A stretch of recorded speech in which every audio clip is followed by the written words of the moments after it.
What Lies Beneath is the newest Guild Wars 2 content update and the first of the content updates following the End of Dragons expansion. In this update, we'll rejoin our friends' detective agency allies in the brand new map Gayala Delve, where we'll discover a dark side of Cantha that we've never seen before. My name is Brightlight, this is my fancy shirt, and today we're going to be walking through my playthrough of the newest Guild Wars update, What Lies Beneath, as well as giving you some just rapid fire pros and cons and what I think about this newest update from Guild Wars 2. If you like the video, hit that like button. It helps me be seen by more Guild Wars 2 lovers out there like you and me. But without further ado, let's jump in to What Lies Beneath.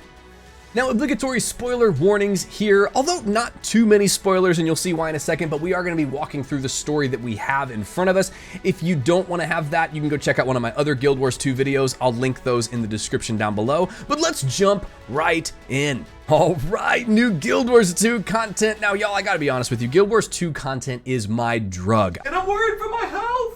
In this update, we'll become detectives on the hunt, investigating harrying happenstances throughout Tyria, and trust me, Soulbeast and Burb are on the case. That's Big Burb. I'm putting you on broadcast. I'm at Rama's party with the commander and Rama. Man, I love the voice acting in this game. They crush it every time, especially with Goric. Goric is awesome. He's definitely my crush. #1 Guild Wars 2 player. Let's go, Goric. Glad you made it. You look exhausted. Well, that's freaking rude. There's some folks I wish were here. Well, people are busy. Cleaning up, traveling, running a government agency. I get it. Oh no! No one showed up to Rama's party? That's actually kind of sad. They might as well have named this update Bright Life's traumatizing 5th grade birthday experience. Wouldn't be that far off. I grant the Friends Detective Agency a... So what you're saying is that we're the... 3 best friends that anybody could have. We're the 3 best friends that anyone could have. All right, now into the new zone we go. I always love a new Guild Wars zone, so let's check this thing out. Man, it's so pretty. Oh my gosh, look how gorgeous this new area already is. Oh, it's so pretty. Listen to that sound design. Man, I swear this game needs to go down in history as just one of the best in the MMO genre. It's just so good. And this music in the new update is just so good. Oh my goodness.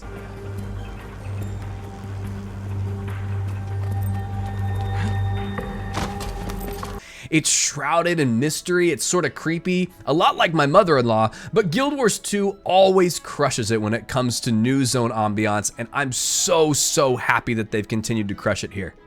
Another normal day in Guild Wars 2, being chased by turtles with sledgehammers and people using the word vibes like we're in Venice Beach.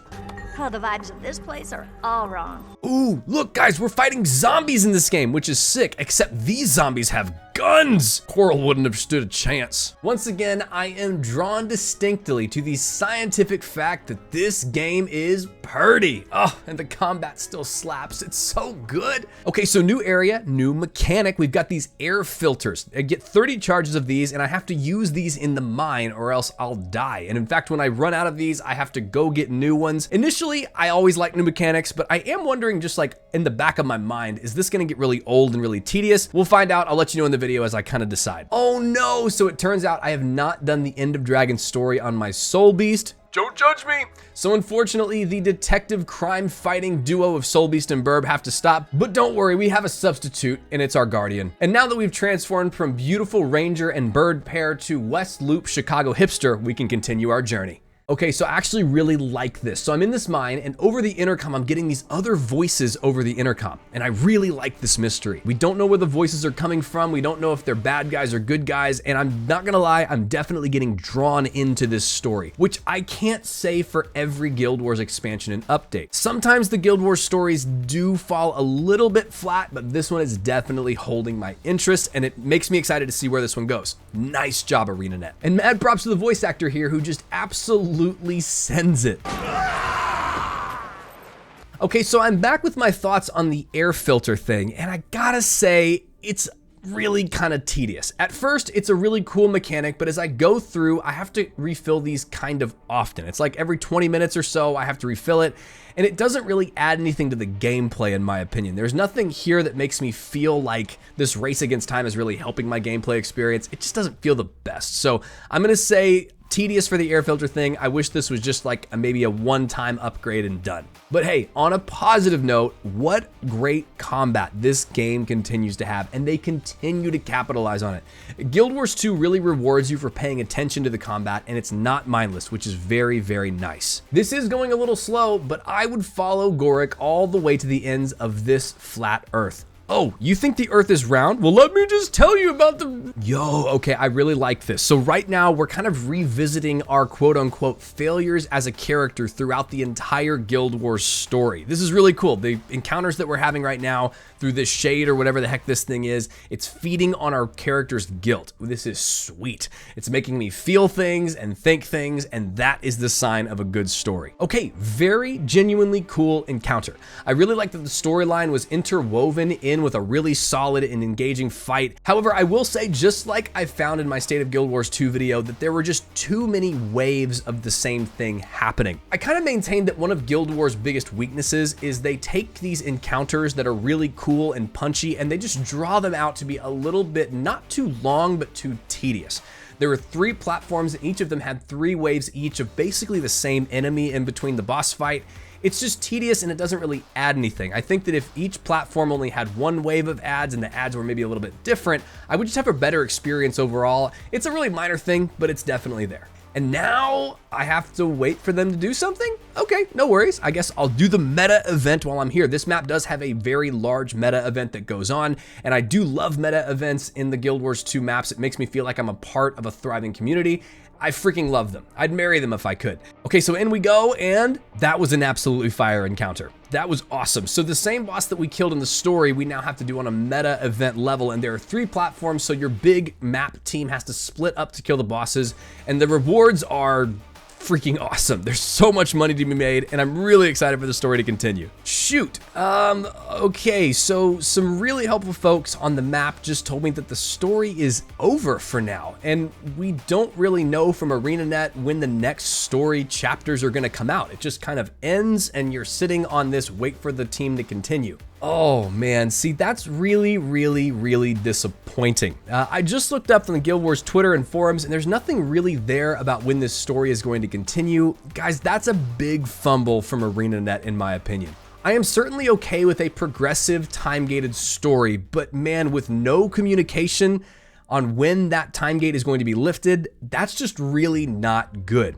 Because players are always going to come in with an expectation, and if you don't communicate clearly what's going to happen, 99% of them are going to be disappointed. Where if you would have said, hey, there's going to be a couple chapters now, and then in 2 weeks some more chapters, I don't think this would have been a problem. It's really bad that they did not use a community manager to actually set the expectations for what this update was going to bring. And I don't mean to be dramatic here, but I think this is even worse because this immediately follows on the heels of the new roadmap and direction for Guild Wars 2. I did another video on this recently, but Guild Wars 2 is being built upon mini expansions where there's going to be even more content, but the content is going to be smaller. And being the first thing that came out after that little roadmap, this is not a good impression. I just really don't think this is a good idea. It makes me think that they can't really pull off smaller content, and they're supposed to be doing more pieces of smaller content. Maybe I'm being dramatic here. I don't really know. Let me know what you think in the comments down below. Okay, let's move to the rapid fire pros and cons of what lies beneath. For the pros, this is a beautiful, beautiful zone. I love the atmosphere, especially of the mine down below. They take this jade idea and they give it a little bit of a unique take, but it's really, really well done. Beautiful zone as always to Guild Wars 2. They create some of the best in the business. All right, next, great music and sound design. I always love the music and sound design of Guild Wars 2, and once again, they have delivered as promised. All right, number 3 is the meta event is really fun. There are lots of great rewards. It has a really good distance to travel through. It's nice to see the whole map be able to come together so that by the end, you're doing this really epic big fight where everybody's fighting together. I always love these things, and the rewards are really, really solid for these.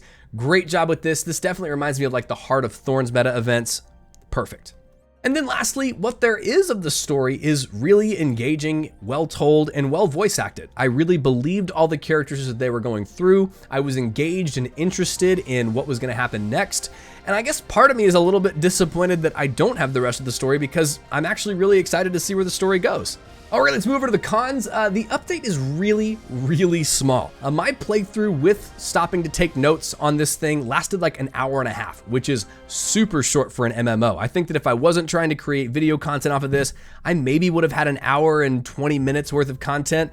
It's just not good, and they really should have set expectations going forward. Number two, I think the gameplay in this one's just a little bit tedious. I think that the air filter mechanic just doesn't really add a lot to the gameplay, in my opinion. It just kind of feels like a chore that you're forced to do as opposed to something that really makes me feel like I am engaging with the new map in a meaningful way. It's a little bit tedious, and I'm not really a big fan. And I think some other content creators have said this really well, but ArenaNet really desperately needs a good community communications team to set good expectations and engage in a meaningful way. I think this is something that I could do a whole video about, but ArenaNet really struggles when it comes to communicating with its community and really engaging with them outside the game. I think that this update could have been received very positively if they just would have said, hey, it's going to be very short and time-gated with the story. Then people would have had a good expectation for what to look for. And in general, I think that there are some other games like the World of Warcraft team, like the Final Fantasy XIV team, the Lotro team out there, that they just have a great sense of how to communicate well through the social media channels out there. And Guild Wars 2 really doesn't have that. There's not really fun little things like transmog competitions and shouting out creators. It's just kind of bare bones, and I think ArenaNet could definitely use an overhaul. This is just kind of a symptom of a larger problem though. Okay, friends, so that is my interesting take on the very interesting update that just came out. I'd actually really love to hear your thoughts in the comments down below. What do you think? Do you think that this was a great update? Do you think that people are being dramatic calling this one too short? Or do you think we're right on the money? Let me know in the comments down below. Friends, if you like this video, please do hit that like button. It lets me be seen by more people in the Guild Wars 2 space. If you love content like this, hit the subscribe button for me. It really helps me out a ton. But friends, the last two things that I say before I go are the most important things that I could say in any video ever, and it's this. It's that you're more loved than you know, and you are so much more valuable than you realize. I hope you have an incredible day, and I will see you in the next one.